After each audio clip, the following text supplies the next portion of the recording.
right, from New York to Minnesota, Governor Tim Walz is refusing to resign as the massive multi-billion-dollar fraud scandal continues to unravel in his state. And listen to his latest statement. Watch. We'll make sure that in this state there's full accountability for everybody, because buck stops with me. I'm accountable for this. And because of that accountability, I'm not running for office again. I'm not going anywhere. And you can make all your requests for me to resign over my dead body. Will that happen? I will fight this thing till the very end to make this state better. And expect for the next 11 months for me to ride you like you've never been ridden, to make sure that you're doing your job. Joining us now to react is senior writer for the Washington Examiner and Fox News contributor Joe Concha.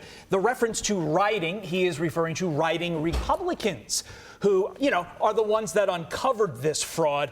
Is that bravado that you heard right there from Tim Walz rooted in any sense of reality, Joe? Well, it's certainly misplaced, Todd, because there aren't really any Republicans in Minnesota that hold public office. So that's very interesting on Governor Walz's part. At one point, he also said, when will the president of the United States resign? So, look, there's only one word to describe Tim Walz at this moment: panicked. Because this is a person who has lived in a bubble, has been protected by legacy media his entire adult life from anything remotely resembling scrutiny. And he clearly has no idea how to respond to basic questions around what could be the biggest fraud scandal in any state's history, let alone Minnesota. So he could turn up the volume, talk tough, evoke President Trump for whatever reason as a reflexive deflection. But in the end, it does not distract from his own huge problems. The bottom line is that Tim Walz is not running for a third term for governor.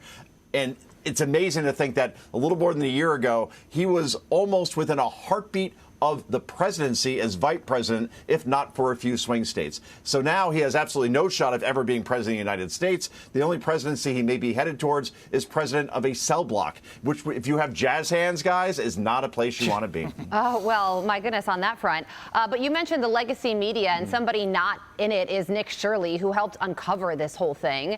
And he said this to Riley Gaines about his work in Minnesota and also elsewhere. Watch. I'll be going to other places. I have part 2 coming out from Minnesota as well. That one's even crazier than the first one. Is that possible? Yeah, there's a lot of fraudulent businesses in Minnesota, and then all across the country there's other places. I'm not gonna tip anybody off because I don't want to be put a target like I am in Minnesota. But yeah, I'll be going to other states. So what do you think about him and an independent journalist's work in this as somebody who covers the media extensively? Well, it shows, Carly, that you don't need a big newsroom and you don't need a huge staff and satellite dishes. All you need is a cell phone and curiosity. And that's what Nick Shirley has accomplished here just by showing up at these luring centers. I guess there's an N missing there in that one. Not a good place to learn if you can't spell learn. But this is just a 23-year-old kid in a hoodie who just through the power of YouTube, again, you don't need any money to broadcast on YouTube.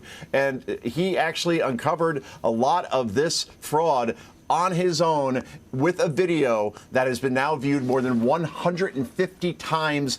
If we're talking millions, 150 million times. So, yeah, he'll continue to do his work the same way we saw Scott Pressler get out the vote in places like Pennsylvania. Again, you don't need a huge army. You just need one person and a lot of determination. And that's what Nick Shirley is proving to the legacy media, who will claim they missed this story when they ignored it altogether, guys. Great point. I mean, 23 years old. And like you said, determination and curiosity goes a long way. Joe, thank you so much for joining us. We appreciate it. I'm Steve Ducey. I'm Brian Kilmeade. And I'm Ainsley Earhart. And click here to subscribe to the Fox News YouTube page to catch our hottest interviews and most compelling analysis.